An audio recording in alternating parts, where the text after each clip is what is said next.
Thank you. So welcome everyone, and thank you for being here this morning. I know everybody's very busy, but you made some time to get together again. That's wonderful. Thank you. If you haven't put your name in the chat and where you're from, please do that. My part of the program is to give you greetings, of course, and let you know a little bit about the conference in Germany. When we were visiting, I was visiting in Germany for the conference. I met personally 37 portable planetarium people. That's the first time I've ever had that many people attending a conference that were portable planetarium directors, and that was very thrilling. There were many, many domes, so let me show you a picture of the conference hall.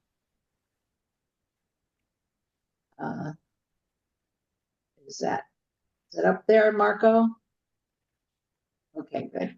So as you can see, there were many, many sizes of domes. Some of the presentations were done in the domes. The people I met were from 17 different countries, so we had quite a good representation. There were many, many presentations inside the dome and outside that were very interesting for portable dome users. Presentations on the history of the portable domes, presentation techniques, education, filmmaking, examination of software and hardware, opportunities for professional development through travel. Marco's presentation in one of the giant mobile domes was aimed specifically at the uniqueness of mobile domes and issues we are concerned with. It was well attended and appreciated. So it was a pretty exciting time for mobile dome users, and I'm sure there were more than 37. Those were just the people I met. There were 570 people there, so some people I never even got to meet. It was just too hard to find all of them. So I think you should watch for any recordings that are put out because they recorded a lot of it. There was live streaming. And eventually they are going to release those live stream tapes for us to take a look at. I will report a little bit more about which sessions I thought were good for mobile domes in my column in probably the December issue. I'll look for that. Okay, so Oana, are you here? Do you see if she's here, Marco? Oh, yes, here's the agenda for today. If Oana's here, we'll start with her because it's 2 o'clock in the morning for her. So she has to go early so she can go back to sleep. If she's not here yet, we'll start with Guilherme and local project grants. Oana, no Oana. Okay, Guilherme, are you ready? Yes. Hello, Excellent. everyone. Nice to be here. Virtual again. Great to meet some people. I would like to invite you all to visit the Centennial webpage. Let me see if I can share it here. Yes.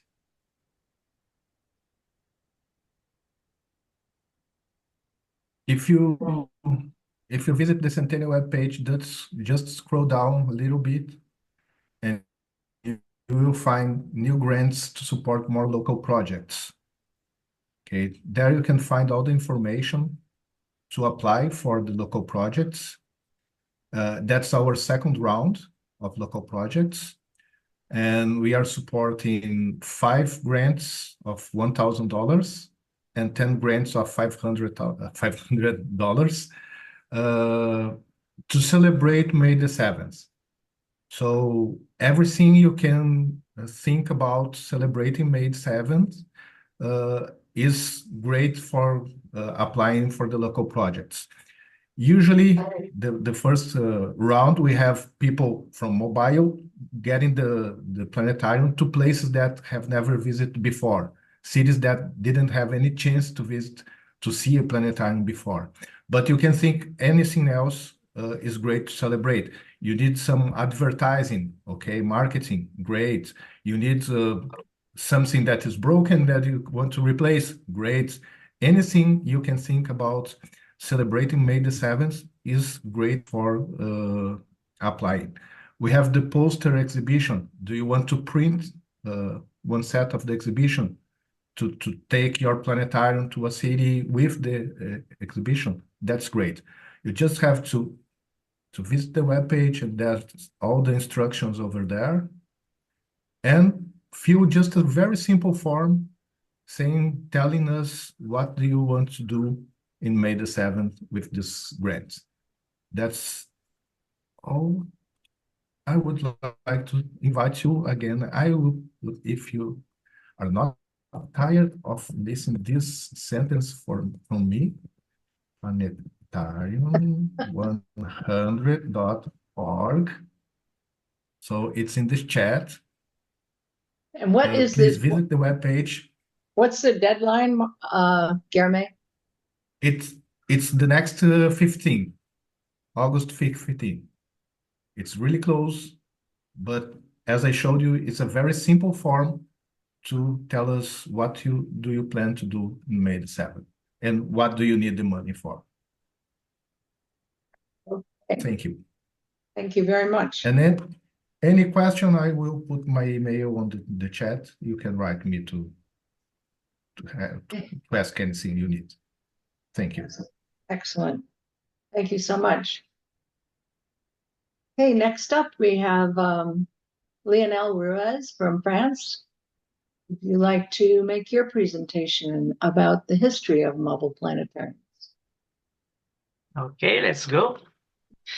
Just Guilherme, what is when the money will be given to the people to know if it's possible to have it? Well, when if someone is getting the prize, when he'll be able to have it to do it before the event. Okay, we plan to say who is having the money in less than 1 month. We don't need too much time to evaluate everything. And to pay the money, it depends from place to place for the financial agreements and everything. But we expect to deliver the money by the end of the year. Okay, thank you, Guillaume. So I will share my screen now. And here we go for the mobile planetarium presentation. The history of mobile planetarium, of course, it's also linked to other companies that have been involved in building projectors for mobile domes, mobile planetarium structures. And of course, we are in the anniversary of 100 years for the first planetarium. But concerning the mobile planetarium, in fact, we can have a commemoration about 75 years of mobile planetarium. And we will see that. But in 1941, I don't know if it has been used as mobile structure. We just know about 1948 for a mobile dome, but well, a specific mobile system. But in 1941, the ZKP has been built, a small one for navigation purpose and for training, but I don't know when it has been used and if it has been used as a mobile structure, because most of the time it was for small domes, but fixed domes for school, for navigation, and for military purpose as well. So in 1947, Armand Spitz designed a projector and it was called the Spitz A, based on a dodecahedron structure. So 12 faces, 12 pentagon faces, and that way it could produce a sky, and it was easier to build than on a sphere, because the sphere has a problem, and even the Zeiss Model 1 was based on 32 faces as a icosahedron. So this was cheaper to build than the expensive optical system from Zeiss. So it was better to, and it was being affordable, and it was small. That way it could fit in a mobile dome. That's why in 1948, most Boston was built, and at this moment they decided to waiting for the structure to be built to travel with a Spitz A model. But well, it was mobile, but the structure needed a lot of time to install. So not really as easily mobile as those we know with inflatable structures nowadays. And after that, there was a space race, and it began in 1957, and in with Sputnik, and in 1958, the NDEA Act. So this act was voted, and there was money for schools, and in a lot of universities, there were built a lot of 8-meter dome with a Spitz inside, Spitz A3P, for example. And that made a lot of installation in the US. After that, even the Japanese decided to build big projectors, but they thought about having small projectors for schools. And they decided to build in 1973 the Goto X3 with 500 stars, and it projected sky, and it was light, so it could be used everywhere, and it has been installed in lots of schools, and probably the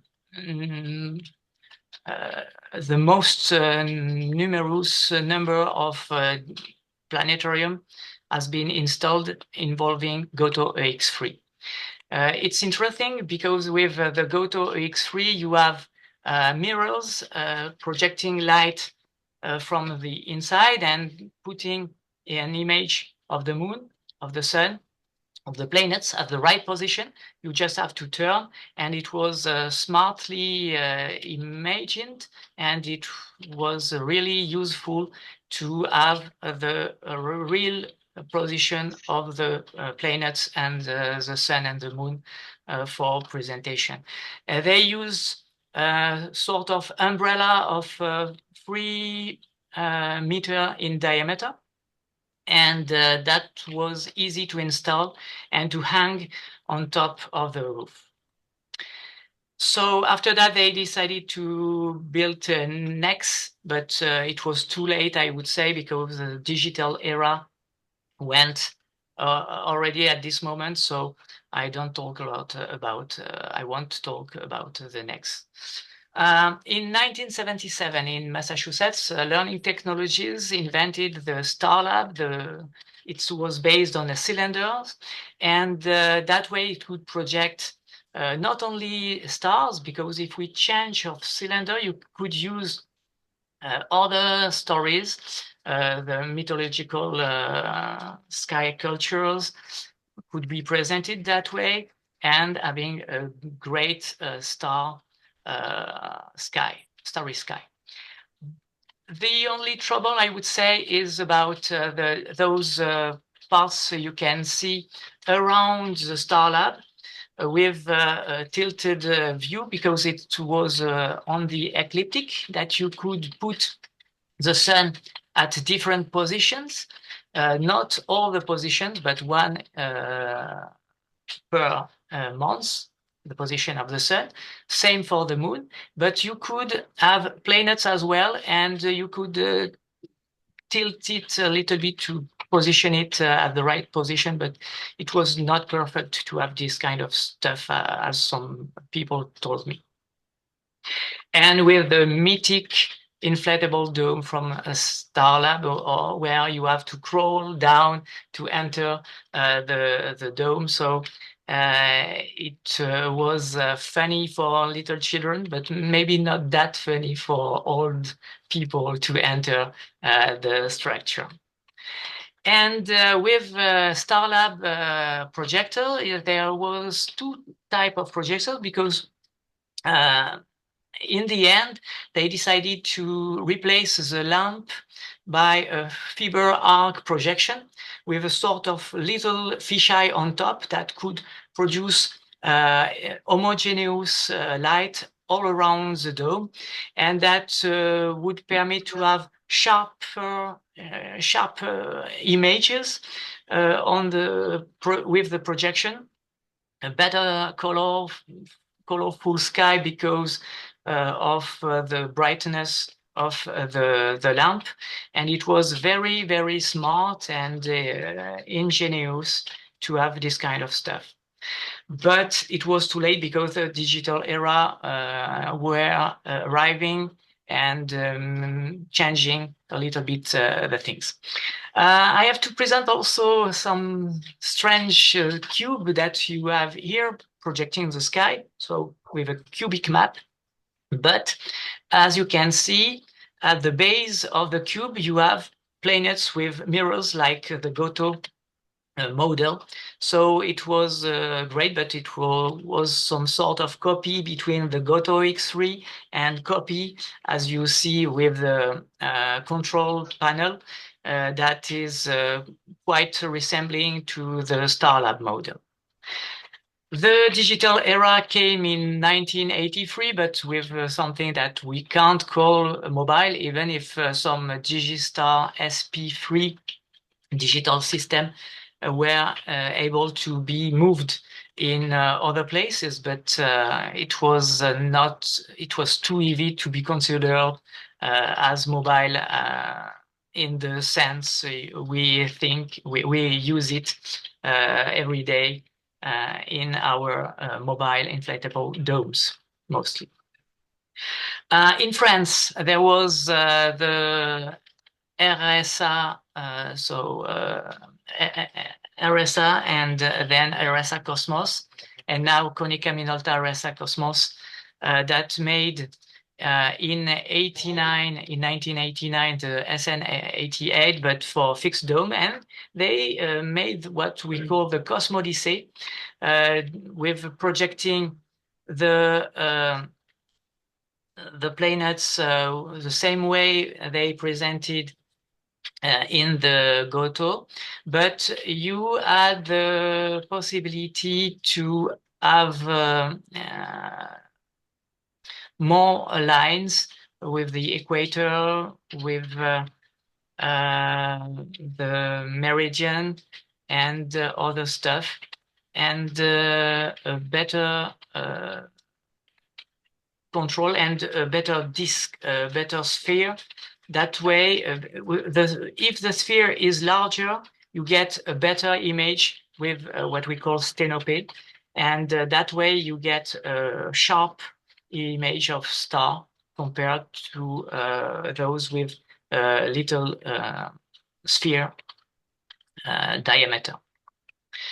So with the Cosmodyssey 3, it was even larger, and the planets were placed as little torch of light at the center.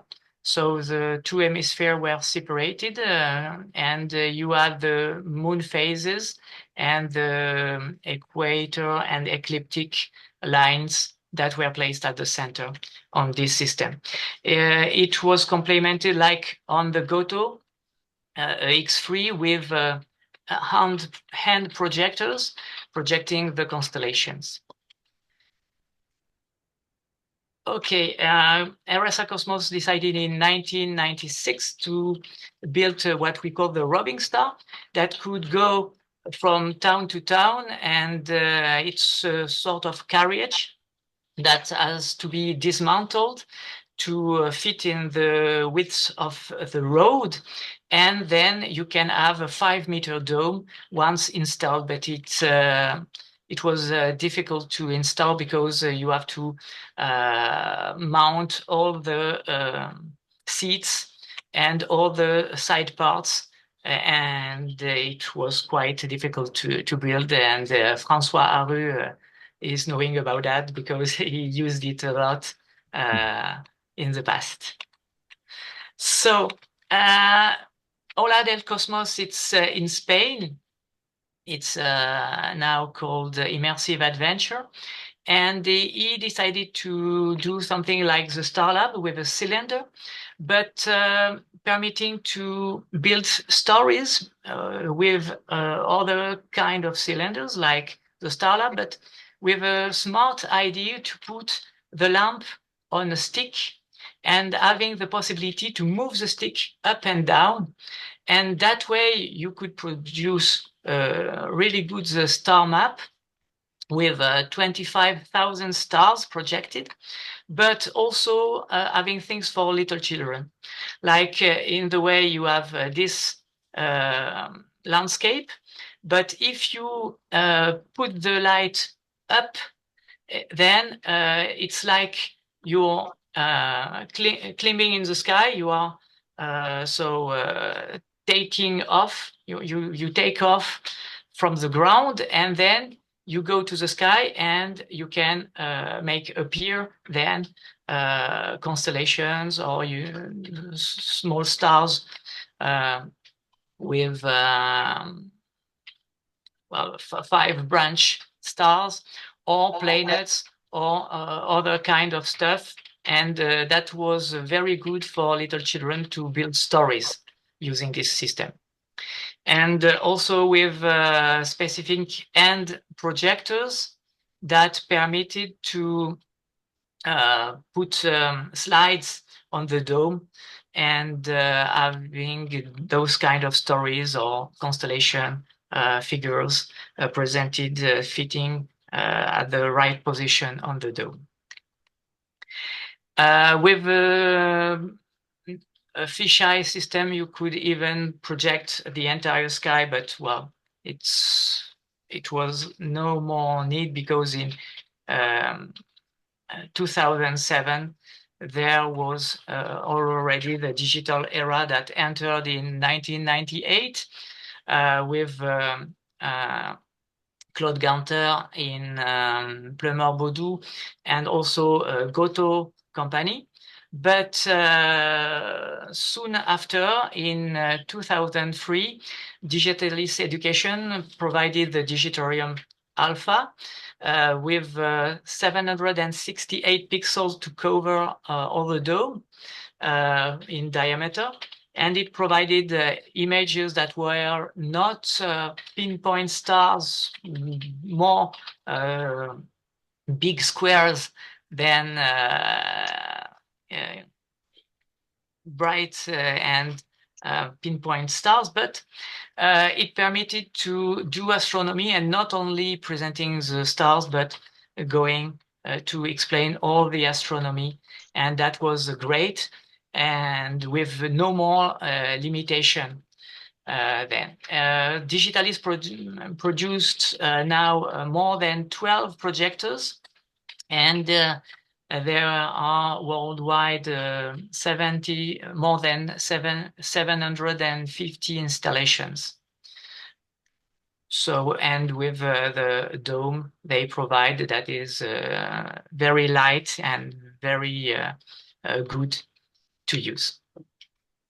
Okay, other things that has been put is to cover dome, to print, to have a good view of the dome, not only just black or blue or I don't know what color, but you could cover it to have a a more delightful way to present the planetarium from the outside.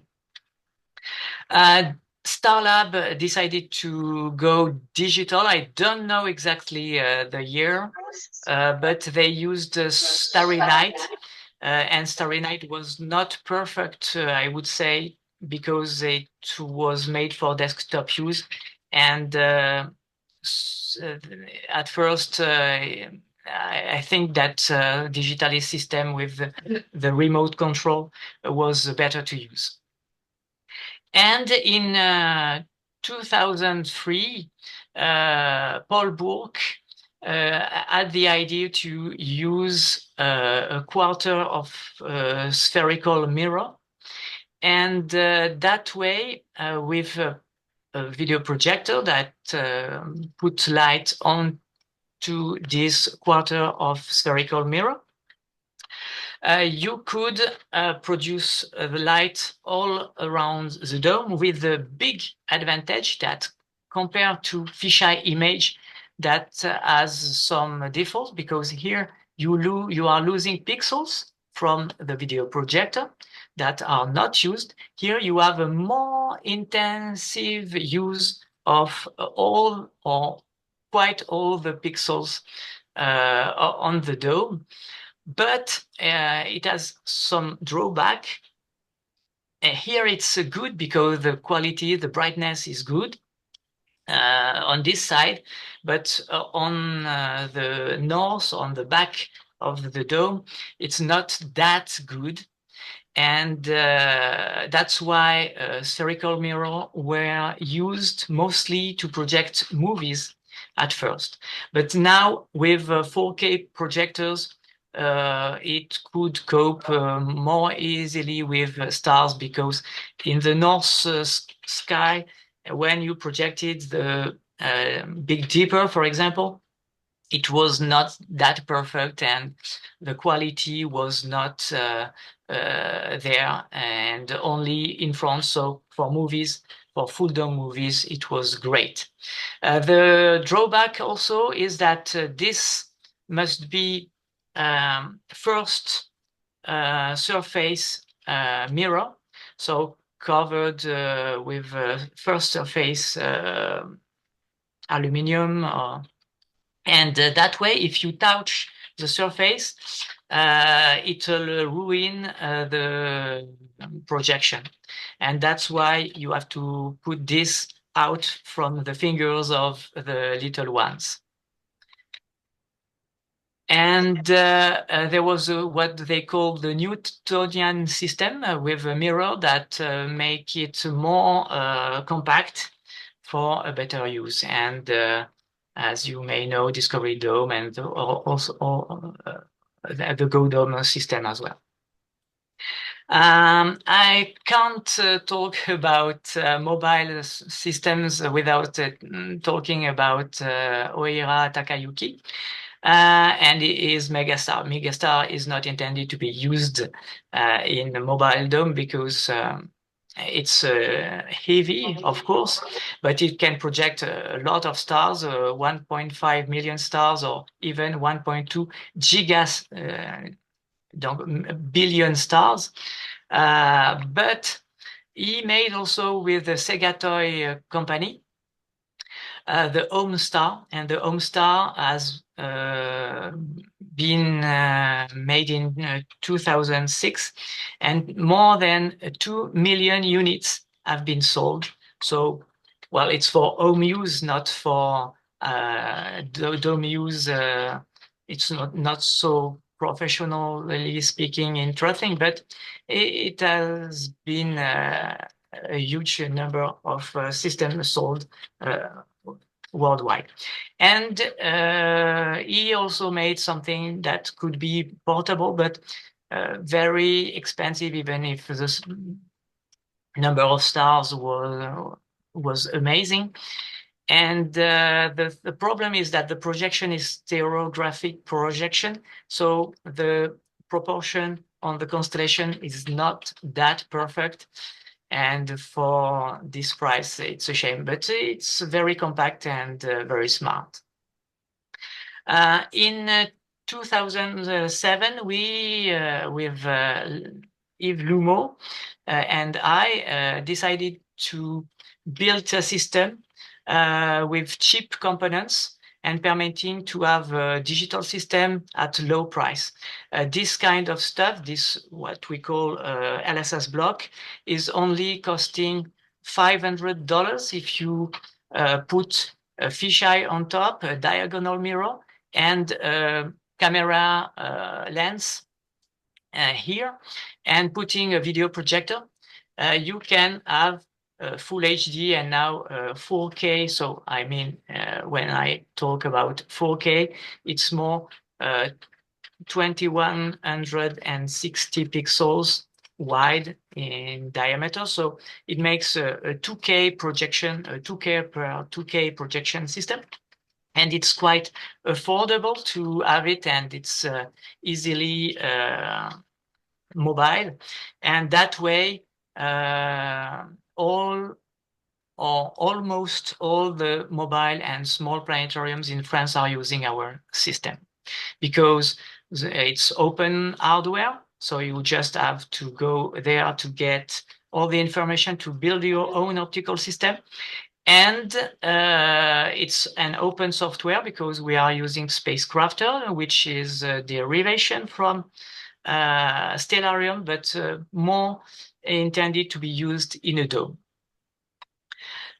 So you can go to the website if you want information about our software, but also other software that are available for free or not, depending, because we are listing also the Events in Switzerland, RSA Cosmos, Skyscan products as well in this listing. So, of course, other companies have made big things, sometimes copying our system, sometimes copying a system from Paul Burke, and it permits to have a lot of systems worldwide, and it's a great thing. So there are plenty of domes. So those are the positive pressure domes. But nowadays we can find, but these are quite expensive, negative pressure domes. That way you can enter and go out and in easily without the structure that will crush on you. But it also provides the best quality surface, because with negative pressure, you've got the perfect spherical structure. The only drawback is, of course, that way the price. That is quite higher than positive pressure domes. So even seats can be inflatable, but it's more luxurious. Of course, I won't talk about stereoscopy, because stereoscopy is used in some big planetariums. But due to the fact that the glasses must be expensive, we can't use cheap glasses from movie theaters, because those glasses can work only on a flat screen. As we have a curved screen, it must be with expensive video projectors and expensive glasses as well. And of course, the big companies decided to build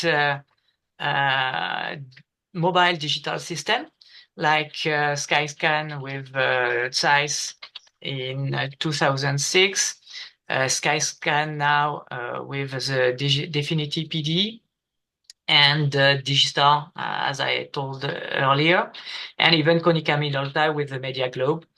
And Skyscan now is providing different solutions, as well as Events in Sutherland with the SkyPoint Digistar Light system, and SkyX rover from RSA Cosmos Konica Minolta RSA Cosmos now. And that's all what I wanted to talk. So it took time to have things digital, of course, for small domes, but nowadays the difference is lowering, I mean, because now we can do what the big planetariums can do as well, even if the quality is not, it's not 8K, but it's good enough to make people dream and explain everything about astronomy thanks to digital era. And I wanted to finish my presentation with this. This is a complement to a normal video projector that you can put on top and provide full dome, so a fisheye conversion for a normal lens.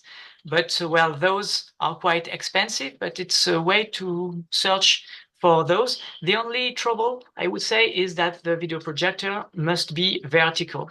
And having a vertical video projector, most of the lamps and the air vents are not intended to be used vertically.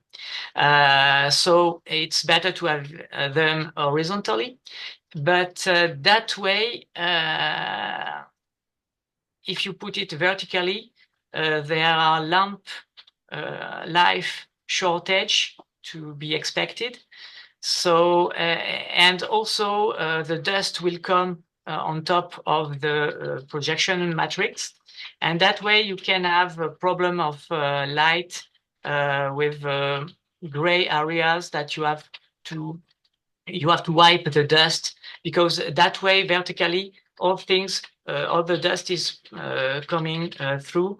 But if it's horizontal, that way the dust won't stay on top of the projection surface.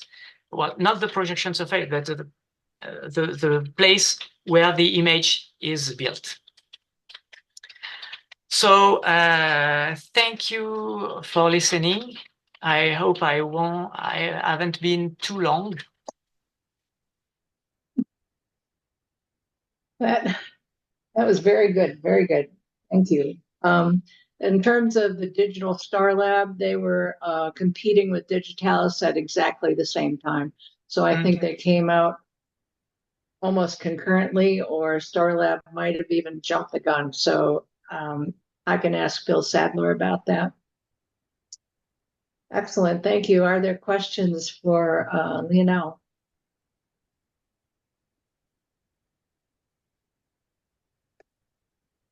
I think this is something we should put on the Portable Planetarium website,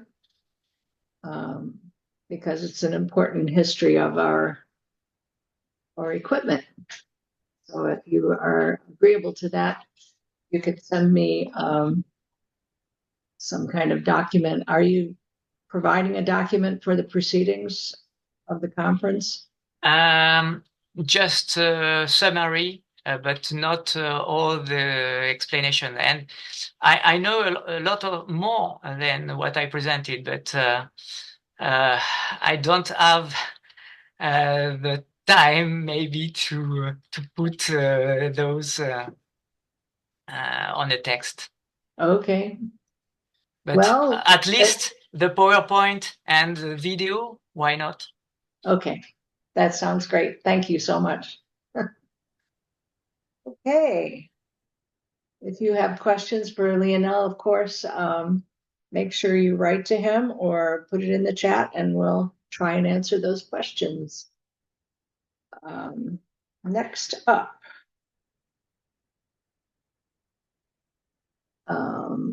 Okay, Andreas. Yes, I hope it will work. Do you see my, what do I see now? Do you see the dome now? No. A moment. La, la, la. There you should see the dome. This is my new 8-meter dome. We don't see it. You're not sharing anything. Okay, I I clicked on the share button, but You gotta select which window you want to share as well. a moment. Where? Okay. Where do I? How do I make it? Frei to switch to free. Which window? Okay, that one. Do you see it now? Yep. Now you see it? Yes. Okay. That is my new 8-meter dome from the company ASA. This means Advanced Sensory Education, and is a Ukrainian company. 6 ladies sewed this dome with the diameter of 8 meters in just 5 weeks during December 2023. And they did very good work. Excellent picture and excellent service. The whole dome weighs 50 kilograms only.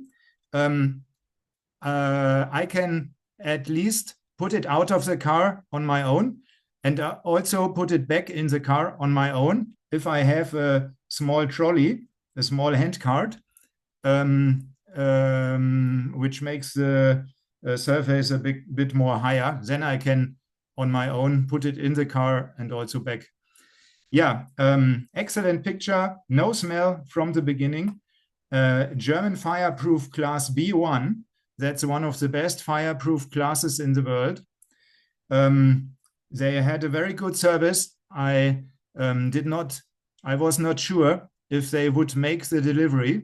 I also asked some friends before my decision to give an order to a country which is in war, and but they made it in a very good way. And a small transporter came very near to my house, very close to my house, in only 3 kilometers distance or so. And they even loaded the whole stuff in my car. And within 5 minutes, they were gone again. 2 young boys, 20 or so. I really like this dome because 2 school classes fit in there. And around 60 elementary school pupils, or let's say 54 or so. And they really did a very good service. If one of us needs to buy a dome, then I can really recommend ASE, Advanced Sensory Education. Really very good work. And they were nearly embracing me if they could through the internet. They were very, very happy about this order. And these ladies, these 6 ladies, which are really diligent sewers, and everything done very well. You can also see here the test picture of my star projector in the dome. And it's a mirrorless projector, but you can maybe see that the quality is really, really good. Yeah, the quality of the projector, but also the quality of the material which shows the picture inside the dome. So if you are thinking of a new dome, please consider ASE. I really can recommend these ladies, and they surely need orders in these, for them, very difficult times. And in my case, they made the delivery. They are located some 100 kilometers southwest of Kiev, and so there no bombs are falling, and so they could do the transportation. So thank you very much. I want to propose some other themes which we could speak about next time, maybe. For example, which light pointers do you use when children are around? Do you use laser light pointers, or which ones? And if you use bulb light pointers, how do you get them? They are getting more and more expensive, and the bulbs are always burning sometimes, and stuff like this. I also have some other themes. Another question would be about lightweight air blowers. Which air blowers do you use? I discovered that there are DC air blowers, which are much more lightweight and also more quiet than others. And there exist, meanwhile, some air blowers which are isolated against noise. Yeah, but that's just a proposal. So, are there questions? What was the cost of this dome? Okay, it was around 9,000 euros without the tax. I paid, of course, more. I have to pay tax, German tax, but 9,000 euro, and it's really worth it. And you can do 12 classes, which in one school day, because 6 presentations, they fit in 2 school classes in one time. And this really, the pupils like it. And also the dome stands much more stable than a 5-meter dome. With the 5-meter dome, I always have the problem that it may suddenly fly away also. If it is not all covered with children at the edge, which sit on the edge, then suddenly sometimes it can fly away. But the 8-meter dome never flew away. Thank you so much. Yeah, you're welcome. People are asking you to share the link. Yes, yes, I will share. Yes. Okay.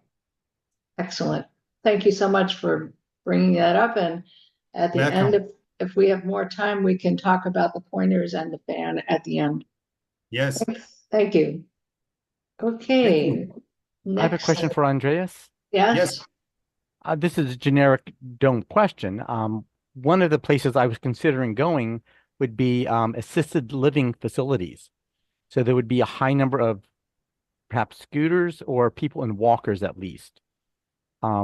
Any advice or anybody experience in that type of setting? Although I imagine I could go with a some sort of hard framed doorway. Yeah. Oh, I'm not sure if I got the question.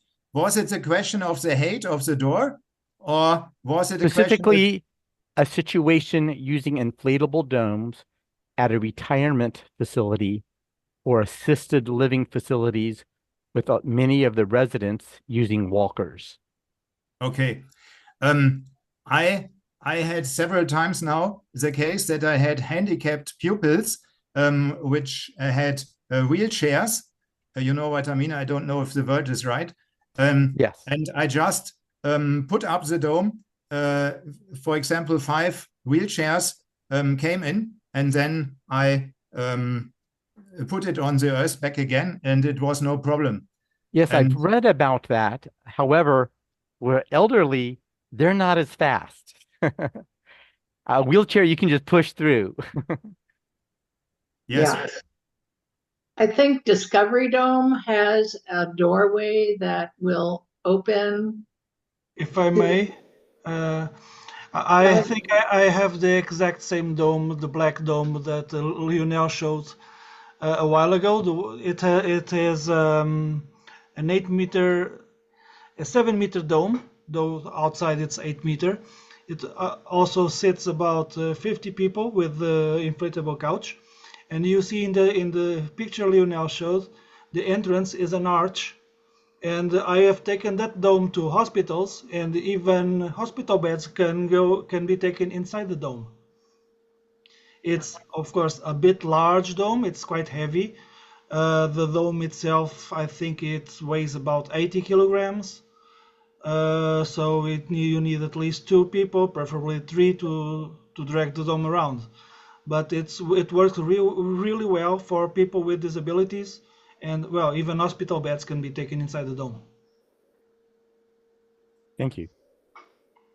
That is the negative pressure dome that you're talking about? Yes. Yeah. Pat, you're here. Can you make a comment, Pat Reef? Yeah, hi. We have several domes that have fixed doorways One is quite long. I put the link in the chat, and I can share it maybe. Andreas, you have to stop sharing. Okay. How do I get out here? Just is it now out? Switched off? No, Nope.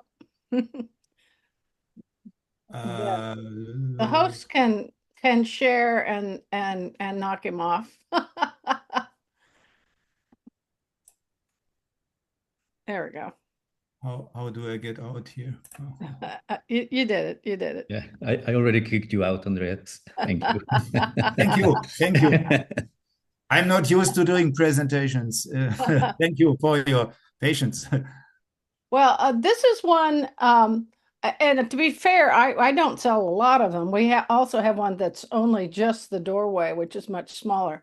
But this one has two interlocks inside, so it's easy to go in slowly. In fact, Susan rolled her husband in one time at this very meeting. So this is an inflatable door that attaches to a flap over dome, so you can use it basically like Andreas's door without this, and it's just the flap entry, and the whole thing is much lighter weight and easy to carry. But if you know you're going to be going to, a facility where you've got lots of handicapped people, then this doorway separately inflates and stays inflated. And so it's completely independent. So it's when you don't need it, it's a very lightweight dome, but when you do need it, you can have it. But we also have ones that have a smaller fixed framework around it for singles.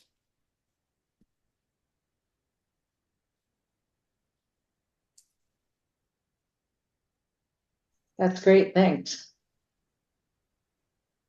One thing we're working on right now, which is kind of fun. We've been doing a lot of lower elementaries, and some of the lower elementary, normally our doorway is the inflated doorway, and some of the lower elementary kids are afraid of going in a black doorway. So we're now creating a dome that's only 9 feet tall, but it's still 5 meters. So it's a little squatty. It has, very little spring line, but it fits in a school, which in the U.S. is often has ceiling heights only 9 feet, and we made the doorway white, so the kids are not afraid to come in. So that's on the docket right now, and we also now have a negative pressure dome that we've been working on, and it's got, it's fixed, but of course a negative pressure one takes takes a lot more time to set up. So you probably wouldn't want to use that much, but that's one thing we do have is a negative pressure, and again we now have it so you can make it 10 feet tall, or you can make it 12 feet tall by removing some of the struts. So again, trying to keep kids in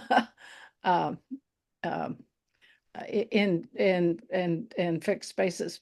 The other thing we're working on right now is open space in the portable domes, and we are making some really great strides with open space. They have really been improving the interface so that people can more easly drive it. You don't need to be Carter Emmert in order to operate it. And we're hopefully we'll have an interface to share on that really soon. But these are some teachers driving open space in a dome, and they're having a great time. That's great. Thanks. Yeah, I'll add just because retirement centers doesn't seem to be they're not a main focus for education, but especially during the pandemic, they were trapped. And I found they were so appreciative of anything to get and be able to visit another world and another place. It's very powerful. That's for sure. What we were able to have them do, which they absolutely loved. They started in Houston at the museum, got open space, saw the area around Houston, and then flew down Highway 45 to Galveston, and then looked at the sky in Galveston, and they thought that was amazing that they could joystick their way down Highway 45. Thank you. Good discussion. Marco, can you show me I think Loris Ramponi is next. Yes. Loris. Can you hear me? Okay, Loris, take it away.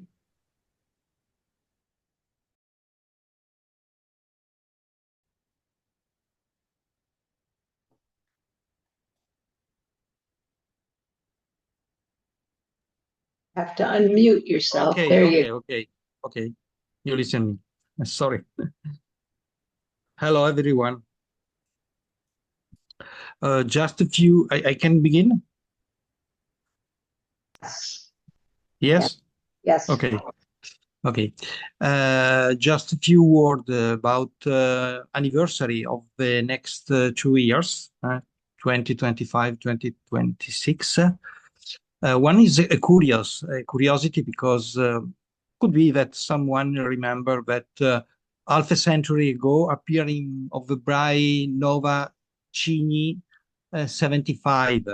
It is a curious connection because just during this summer there are the prevision that can appear another recurrent nova is in Corona Borealis, T Corona Borealis. There are many observers that try to see the begin of this nova. In any case, this event that happen next year will be half a century, therefore a longer period of time. Then the event had a particular relevance in the history of astronomical activity, which since took place in the city of Brescia, that is in the northern Italy, near the Lake of Garda, just to help you about the geography. I am in Italy, I have the bell, so sorry.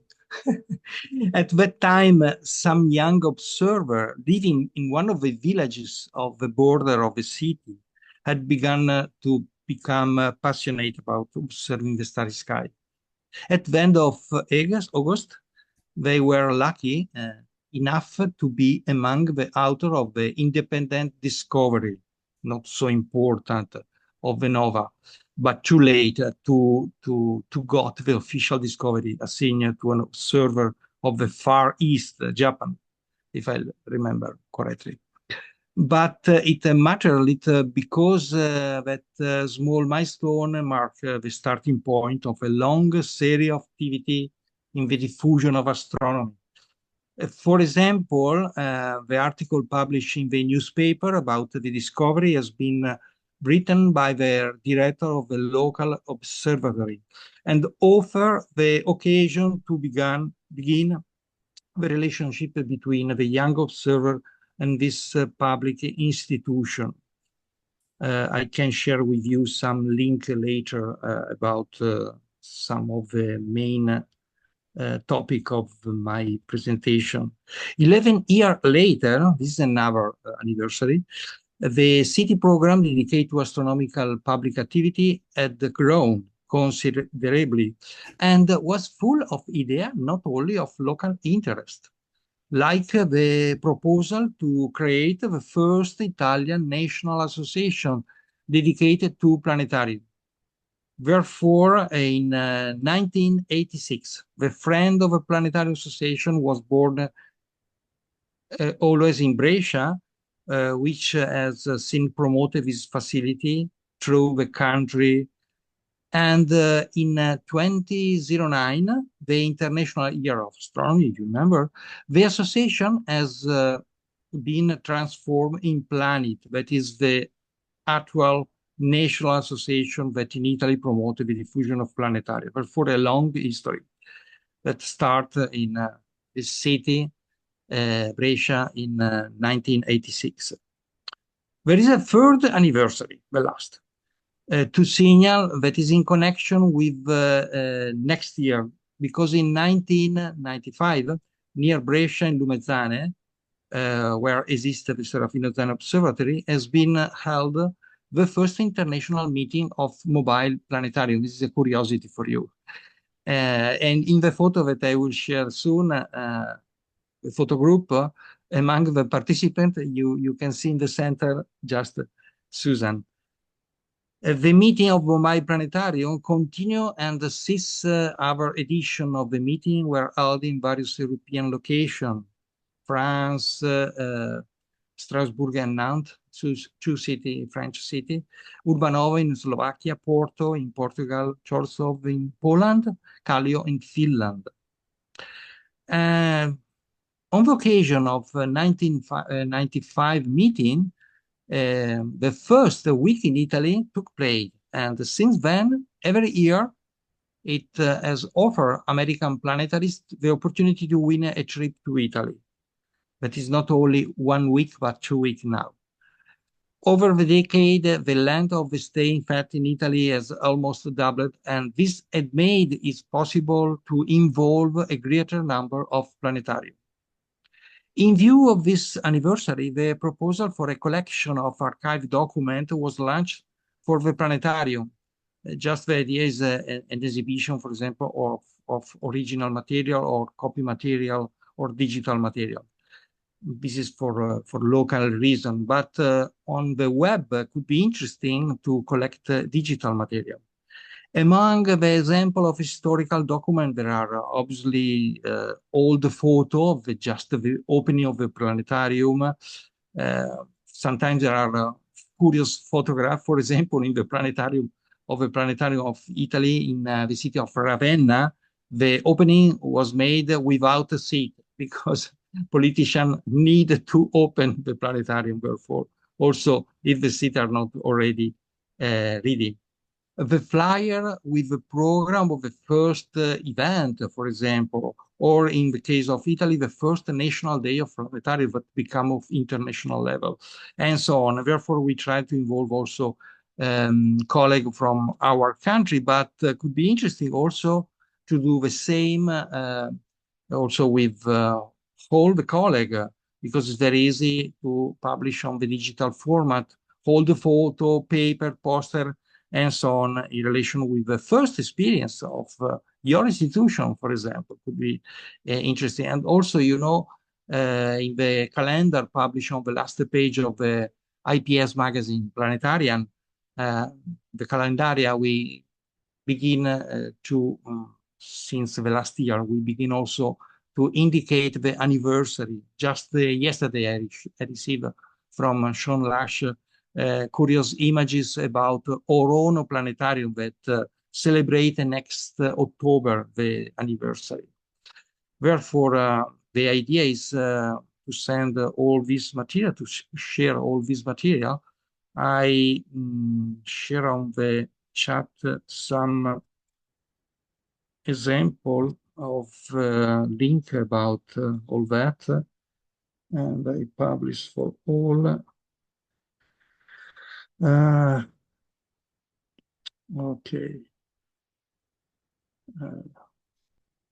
Sorry, I sent it to Marco in this moment. Then you, Marco, decide if could be to share with all this material.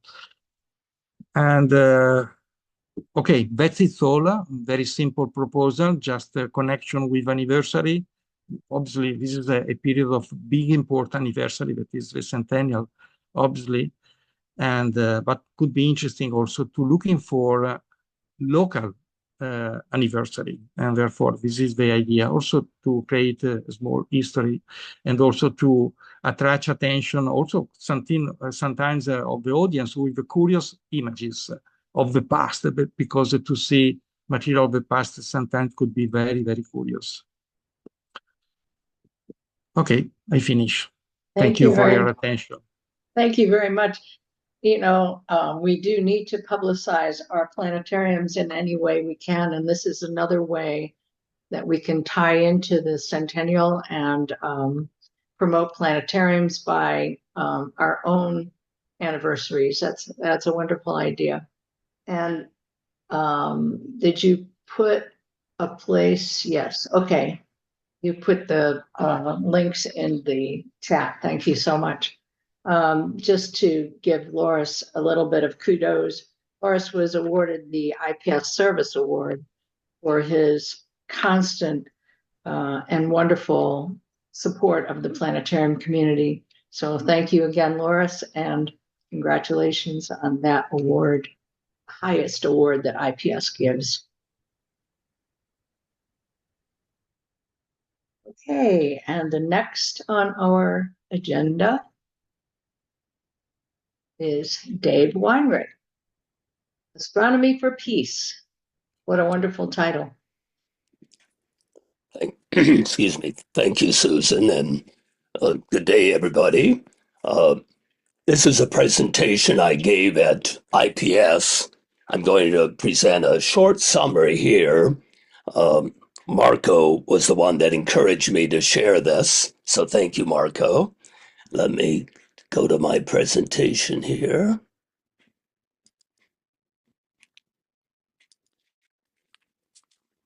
So let's see about, maybe I'll do the slideshow. I'll skip the slideshow.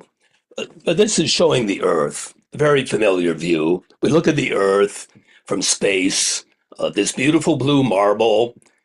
We don't see any divisions. There's no boundaries. The Earth is one.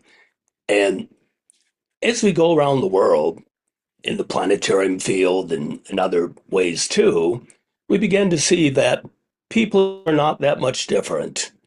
We're pretty much all the same. We all laugh, we all cry, we want better things for our children, but yet we seem to emphasize the differences instead of emphasizing our similarities.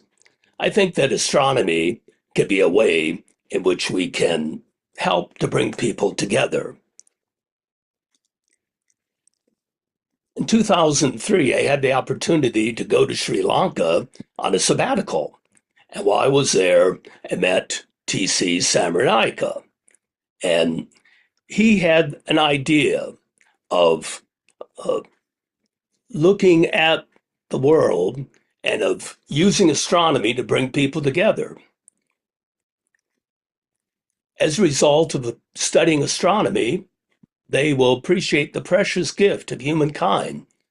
Perhaps they will begin to see humanity as the family we are, and peace on our planet will become a byproduct of that understanding. Sam delivered this vision in a speech that he gave to a conference in 2001, and he constantly reiterated it to me during my time there in 2003. There have been a few projects that have embraced this vision. Some of you are probably familiar with the Office of Astronomy for Development, OAD. Website is there. I'll try to remember to put that in the chat. But this is a division of the IAU, and they support astronomy projects in developing nations and other communities around the world. I would encourage you to visit their website and see some of the things they are doing. In 2017, they sponsored a project in Cyprus to bring Greek and Turkish Cypriots together. The project was called Columba Hypatia, Astronomy for Peace. And during this time, they concentrated mainly on children, bringing children together for activities, looking at the universe, showing them something bigger than themselves, with the hope they would see some unity. And one of the, apologize for the typos there, one of the co-directors wrote this: the global and humbling perspective astronomy imparts to us the fact we are all under the same sky, as the interest of the general public and students in the cosmos makes astronomy an effective tool for pursuing peace. It's something that, an idea whose time, I think, has come. During the IPS conference, I encountered this idea from several sources. In the opening night, Tim Florian Horn, I almost thought he stole some of my presentation. He talked a lot about the same points, together under one sky. And then I talked to Ken Brandt, and he had a project, a study group, uh, trying to deliver some programs to some of the students in Uvalde after the shooting there. And the title of his study group was Astronomy for Peace. And just a number of places I encountered the same theme. There have been some other projects that have been done uh, in the Canary Islands. They did a project with some of the refugees from the Western Sahara. Another project done in Colombia. I'm not sure if that one was sponsored by the Office of Astronomical Development or not, but there's a lot of possibilities, I think.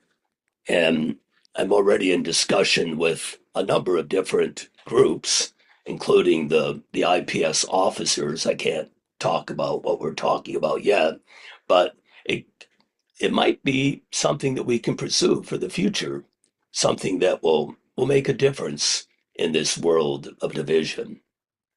So I'll be sure to put some of those, especially the link for the Office of Astronomical Development in the chat. So please think about this concept, and are there some ways in which you could use it in your local area? Oh, thank you, Dave. And, as you're talking, I keep thinking the Centennial is another opportunity for showing this connection with the world community and how we are all alike and how we do appreciate the same beauties of the universe, and how advantageous it is for us to work together. Thanks so much, Dave. Definitely. Thank you.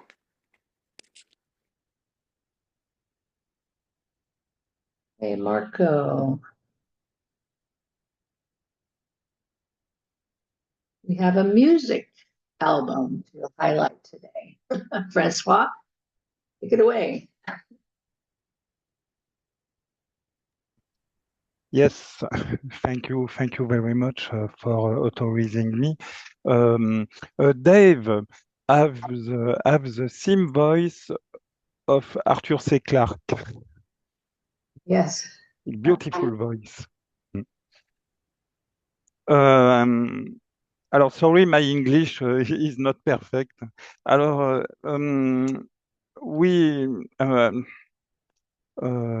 donc I present this music album.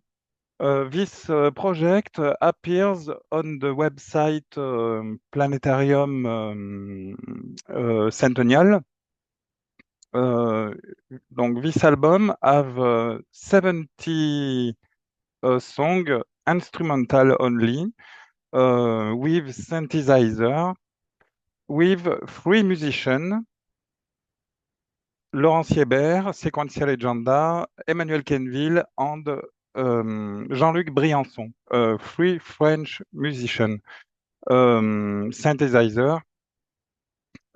This music inspired by the Berlin School movement, Dutch music synthesizer, the Berlin School, like Klaus Schulze, Tangerine Dream, Jean-Michel Jarre, Jean-Michel Jarre in France. Donc, this album retrace sorry, about the Centennial of Planetarium. Have donc 17 songs. Two songs have 20 minutes. It's a long song. Alors, this music, it's a legacy for use in the planetarium, big and mobile planetarium. I have write the title of song, especially planetarium and astronomy. For example, Last Sunset, Show Me the Star, Cardinal Point, Meridian Passage, Arclight, Planet Cage. Alors, I would like to make a present for all. I give the link to download. The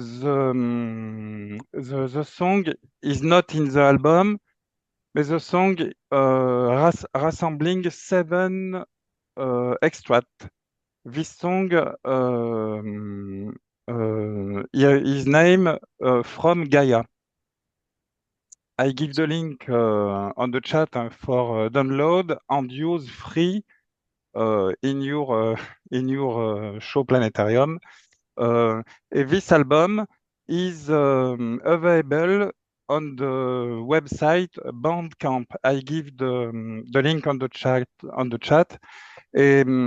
Alors, if you want, now I share my screen and show one extract, 2 minutes for you. Alors, donc, alors in the chat, I passed the first link. I search the second link to From Gaia. Copier, OK. Paste. Voilà.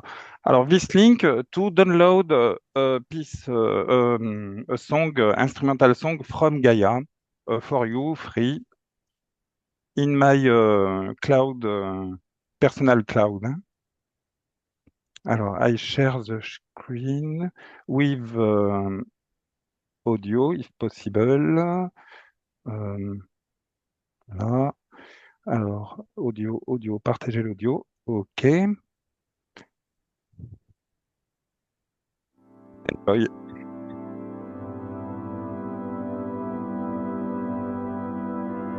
You have the sound?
Okay. Voilà. Donc this album have two volume. One, two. Ah, sorry. Non, c'est bon.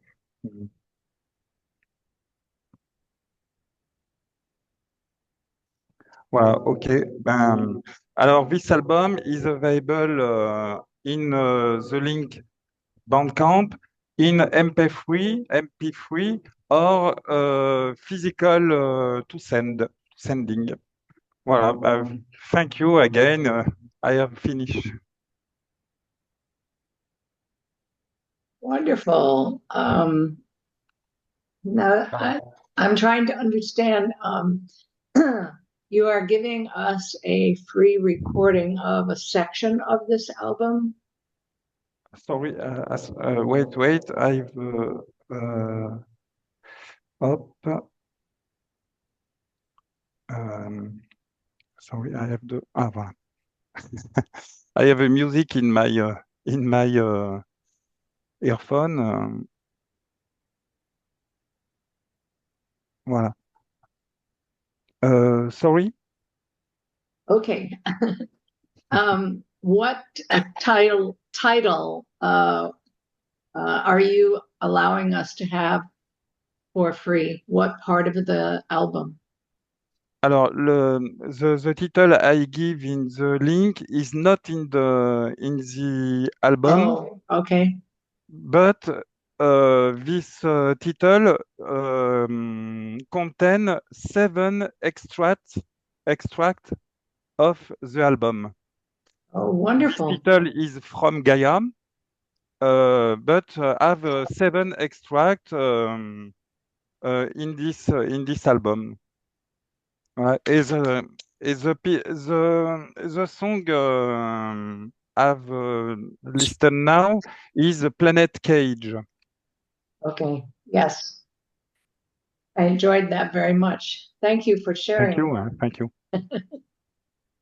I will look for your link in the chat. Excellent. I think Marco, you are next.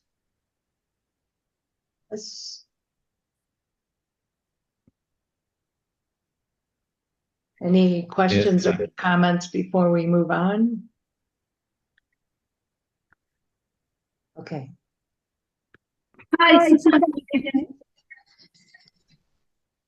Okay, who is this? this is Diana. I'm actually on the phone, so I don't have to. Oh, you're getting a lot of feedback, so it's hard to understand you. Oh, sorry. Okay, I'll try again. Maybe you can type your comment in the chat. Is the sound better this way? Oh, yes. Okay, I get it. So I just wanted to know if Andreas will have a way to share with us the fireproof certificate that he was talking about. He mentioned that it was one of the best in Europe, if I remember correctly, or in maybe just in the country where it was produced. So Andreas, do you think you will be able to give us some information in that sense?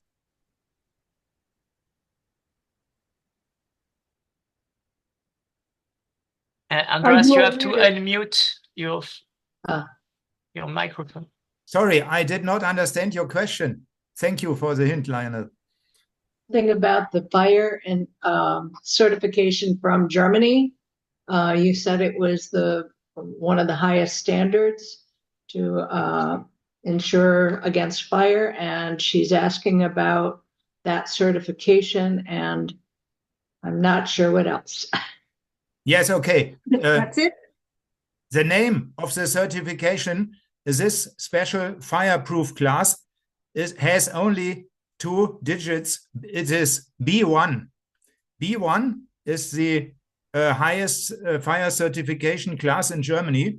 All the authorities here, for example, if there is a fair, everything that goes into the fair has to be fireproof according to B1 class. And this Ukrainian dome is approved according to this class. They discussed more than one year with me when doing my first dome. It was in 2019, and it was a 5-meter dome. And according to my wish, they did the B1 class, and they got the certificate for it. And do you think you would be able to share maybe part of the certificate, whichever is not confidential, let's say? It's included in the costs. If you get the dome, it is made according to this certificate.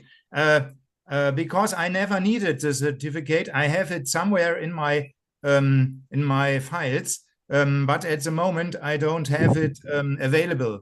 I have to look for first. Okay, great. Yes, yeah. Thank you for that. It's nothing, no big things written on it. It's just one page of paper, and it just says it's tested according to German standards, the fireproof B1. All right, that helps a lot. Thank you very much. And the company which did it is SGS. It is connected with the German Siemens company somehow. I don't know how exactly, but you're welcome. Thank you. Thanks.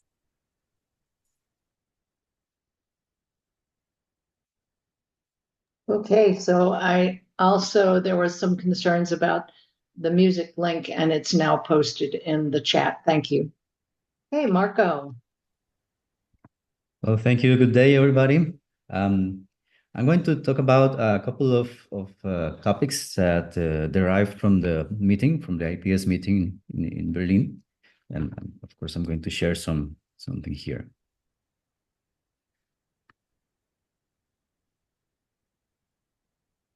Okay.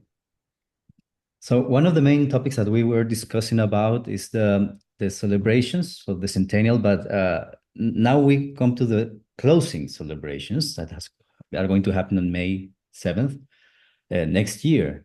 One of the main characteristics of this date is that now it's the same date when we celebrate the International Day of Planetariums, that previously was in March.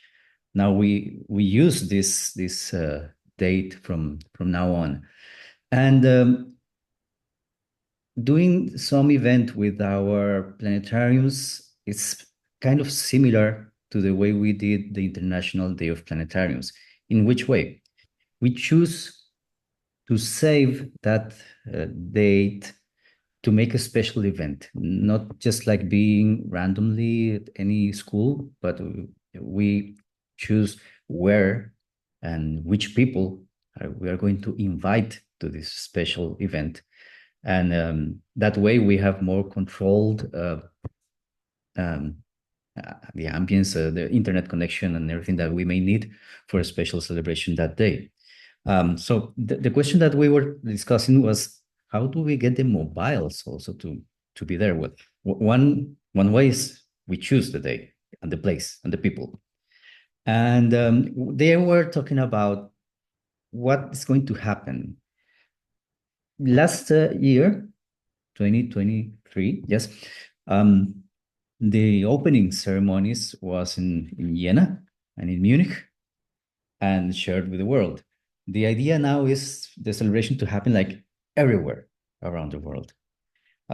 We will probably have still some computer getting all the feeds, the video feeds, live presentations and everything in Germany, but from there it will be streamed during the day. They were talking about maybe a 24-hour event, or even the whole week.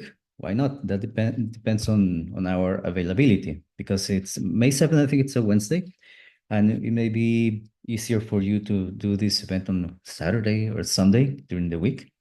But this we're going to settle very soon.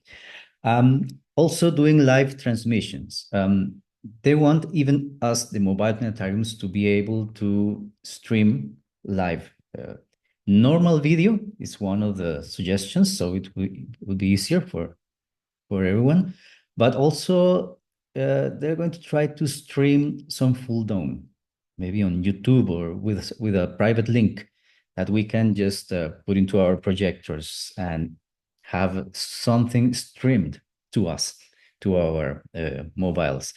So if it's not full dome, it's going to be also normal videos that we can share it with our people that day.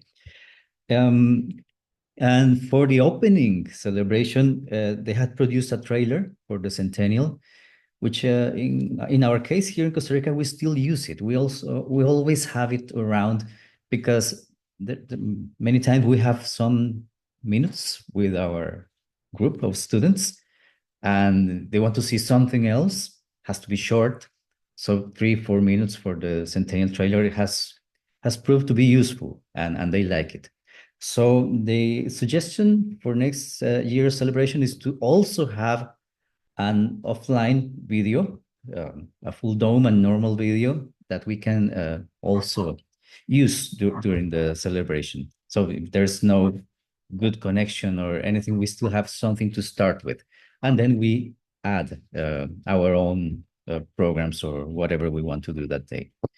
But yes, mobiles, please, let's join the party next year. Everything will be in the website at the planetarium100.org. Okay, and the other topic that I wanted to talk to you about is the next conference is going to be in Japan, in Fukuoka. We had this, all the directors from the museums and the planetariums that are going to receive us in 2026, and they showed us some previews of what's going to happen during that year. The dates are this, in June, and there's also a film festival, reception, meetings, ceremonies, conference tours, and everything. And I may be guessing you're thinking the same. I am thinking about this. How the hell I'm going to get there? No, it's not easy.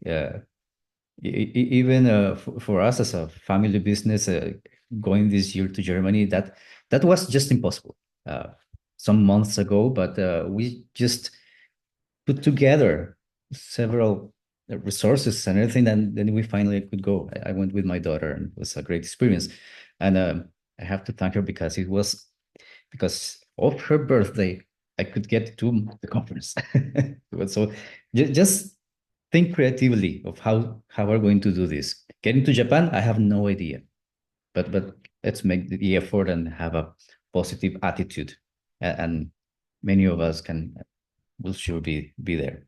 So, and they sent us also some details about the venues that they're going to use, as the City Science, the Kokusai Center, the Congress Center, and I could get a video that they showed us, and I'm going to share it with you. But let me do something here because I'm not sure I shared the sound. So I will stop the sharing first and make sure that I have the sound on this because it's a video. Reshare it here. Share sound, optimize for video sharing. And here we go, and enjoy.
Well, isn't that amazing? We have So to find a way. exciting, you know, and I saw one phrase there that popped out to me, and Dave, you'll appreciate this.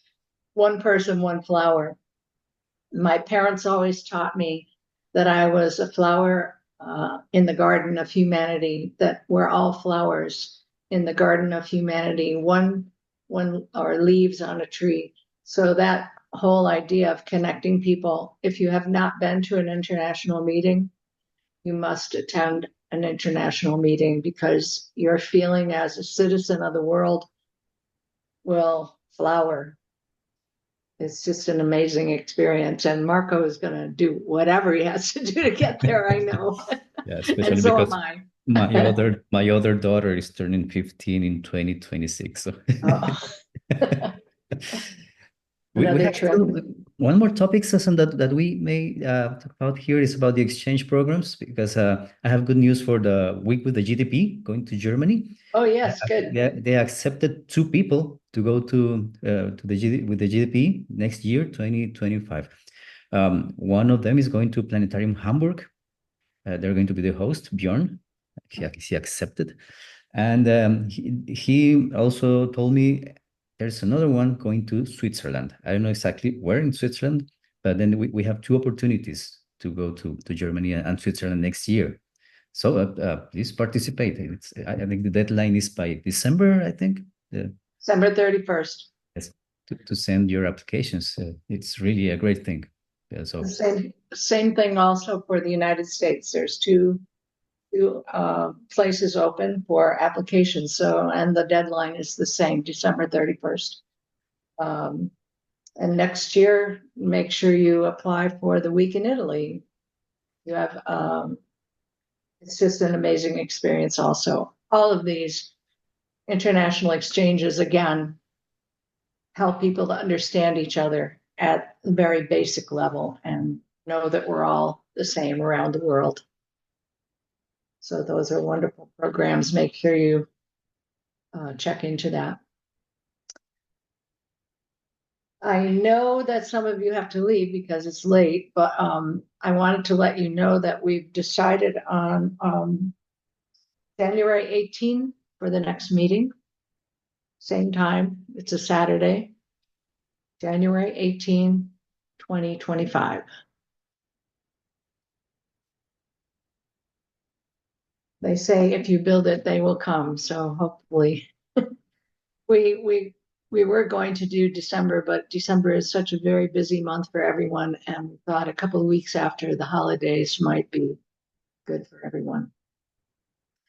Now is the time where we can open it up to any questions, comments, things that you want to share. Feel free to unmute yourself and just talk.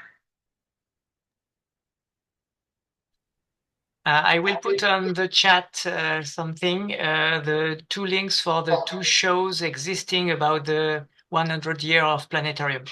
So because there's one from planetarium100.org, and there's a Japanese guy, Masaru Hirohashi, that made a good job about a show presenting the first planetarium and the way planetarium works and how it's linked to heliocentric, geocentric view, and also the movement of planets, retrograde motion, and all the stuff that we do in planetarium mixed with the construction, the building of the planetarium system. It's a very nice show with great images. So you can see it on FDDB, the full show. So take a look, it's worth it. Hey, thank you. I'm so happy to see everyone. I think we had around 30 people, which is a good size group. Hi, Susan. I wanted to put in a plug for LIPS, which is Okay. coming up for those who are in the US or could travel there in a few weeks. But that will be taking place the 4th, 5th, and 6th outside of Cincinnati, Ohio at Northern Kentucky University. And we're kind of running low on registrations. So, so if any of you can make it, that would be very helpful. And it's always a great gathering. I'll be there. I heard. A little bird told me. Okay, any other comments? Questions? Andreas, you wanted to bring up something about pointers. We discussed this. Yes, at the- I was told, Lionel told that you already, that there was a YouTube video. It's called Pointerology, and it's from a man, he is called Ericsson, something like, and he has done it at IPS somewhere.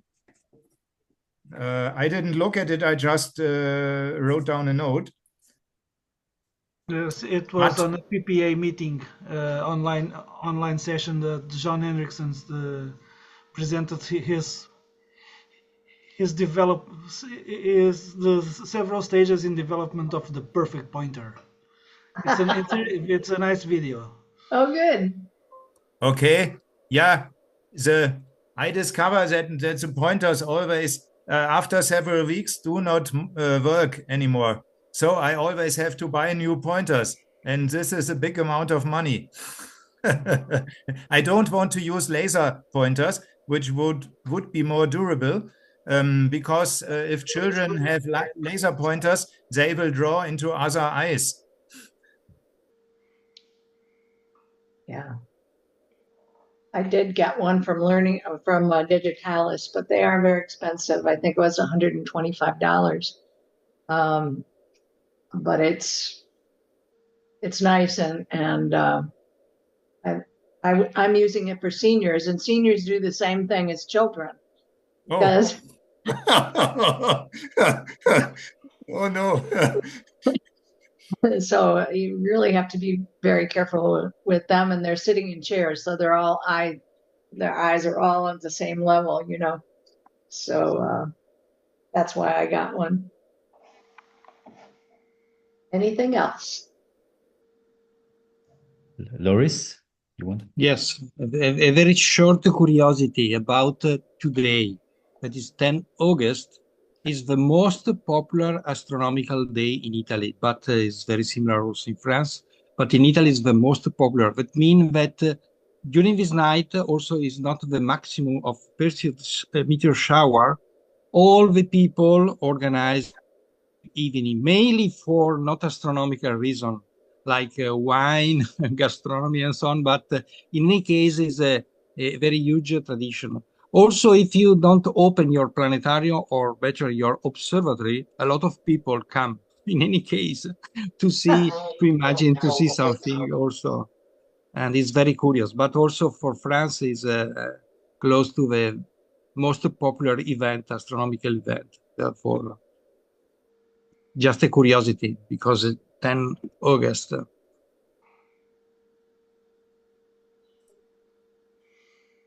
I did not know that.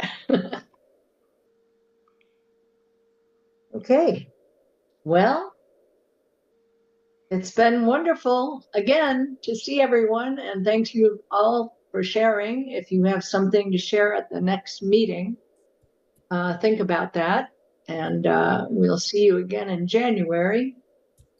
Have a great holiday season, the rest of your summer. Stay healthy, be happy. Take care. Well, thank you, everybody. Bye-bye. Thank you. Happy summer. Goodbye. You too. Bye, everyone. Thank you. Bye-bye. Bye-bye. Bye, everybody. Bye-bye. Bye, Dave. Bye, Dave. Bye, Dario.